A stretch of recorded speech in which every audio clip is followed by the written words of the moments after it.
անագծման հետ կապված։ Իհարկե, Եվ ինչ ասելիք ունեք այդ մասով։ Չէ, ես հիմա ասելիք չունեմ, որովհետև տեղեկատվության շատ մեծ պակաս ունեմ, այն ինչ որ զինված ուժերում պաշտպանության նախարարությունում պլանավորվում է ես դրան տեղեկությունները սահմանափակ են եւ ես որևիցե գնահատական տալ զինված ուժերի կամ պաշտպանության նախարարության մասով չեմ կարող, այնինչի հիմա է կատարվում։ Ընդհանուր զարգացումները չեմ կարող հիմա պատասխան տալ, որովհետև տեղեկատվության շատ սուղ տեղեկատվություն։ Խոսում է Տիգրանաշենի մասին, Արցվաշենի մասին Նիկոլ Փաշինյանը խոսում։ Ես դրա վերաբերյալ մի քանի անգամ արտահայտվել եմ, անկլավների հետ կապված խնդիրը վարձացվել էր նոյեմբերի մինչև նոյեմբերի 9-ի հաստատուղթը ստացավ իր վերջնական տեսքը։ Այն ժամանակ նոյեմբերի 9-ի հաստատուղթից անկլավների խնդիրը հանվեց։ Կոնկրետ Տիգրանաշենի մասով դուք ինչ անհանգստություն ունեք։ Ռազմավարական, այսինքն ռազմական տեսանկյունից անընդունելի տարբերակ է, բայց բանակցությունները ինչ ձևաչափով կգնան, ես չեմ կարող ասել։ Բայց իմ համար ցանկացած անկլավի վերադարձ առանց որոշակի փոխզիջման անընդունելի է։ Մասնավորապես Տիգրանաշենի։ Արցվաշենի մասին են խոսում իշխանության ներկայացուցիչները։ Արցվաշենը Հայաստանի Հանրապետության տարածք է։ Հայաստանի Հանրապետության տարածքը պետք է վերականգնել։ Այսինքն Հայաստանի Հանրապետության տարածքը եւ անկլավը չի կարելի նույն հարցության մեջ դնել, ճիշտ հասկացեք եք խոսքը։ Իմ համար ոչ։ Իմ համար ոչ։ Նախորդ շաբաթ Ադրբեջանից հայտարարություններ եղան մասնավորապես Բայրամովի կողմից Հայաստանի իշխանությունների մեղադրում էին, այդ պատերազմը հրահրելու մեջ եւ առանձին դրվագով նաեւ ձեր մասին էր խոսվում, Բայրամովը նշում էր, որ հիմք է հանդիսացել նաեւ ձեր հայտարարությունը նոր պատերազմ, նոր տարածքներ։ Դուք ինչպես կարձագանք եք, պարոն Տոմոյան։ Ես արձագանք եմ Բայրամովին ու Ալիևին, Ալիևն էլ է խոսած է իրան բանի ժամանակ, շքերթի ժամանակ։ Ինչքան ուզում են թխոսել, իրանք են հրահարել, իրանք են պատերազմը սկսել, ու առիթներն ան չկան։ Իմ հայտարարությունը եղել է հայկական համայնքի մոտ, այն էլ նախնական մի քանի անգամ զգուշացրել են, որ դա ընտանիքի մեջի խոսակցություն է, որը որ դուրս է եկել, բայց հանրության դուր է եկել է եւ հանրությունը սկսել է դա բավական մեծ ուրախությամբ շարունակել այդ խոսակցությունը։ Դա իմ դիրքորոշումն է եղել եւ ես իմ դիրքորոշումից չեմ խախտել։ Այն ինչ որ մեր հայ համայնքին պետք է, ես ասեմ։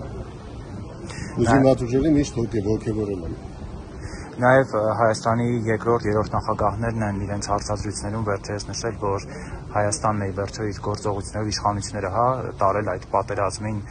դուք ինչպես կարձագանք եք։ Ես մեր եւ երկրորդ եւ երրորդ նախագահին մեկնաբանելու որևիցե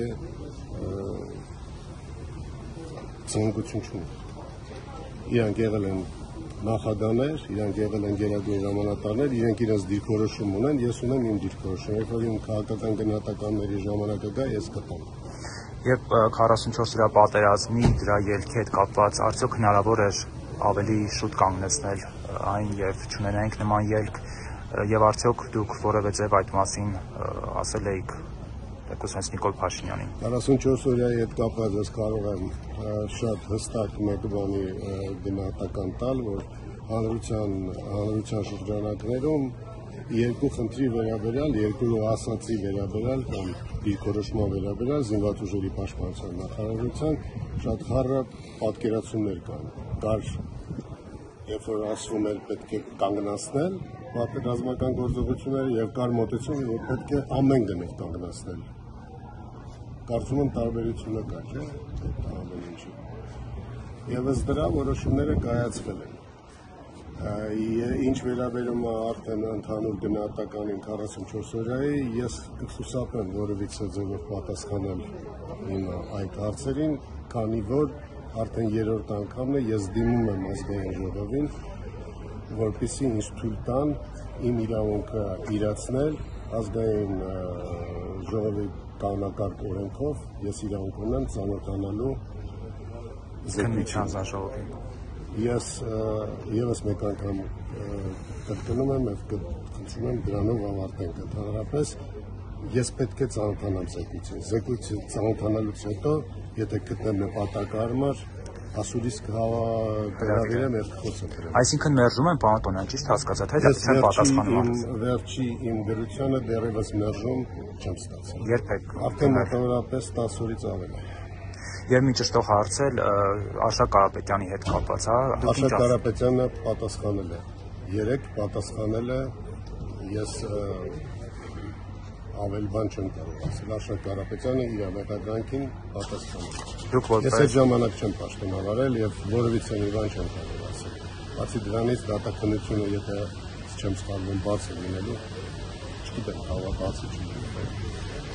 Ճիշտ չի որևիցե գնահատականը հիմա տալու այդ գործով։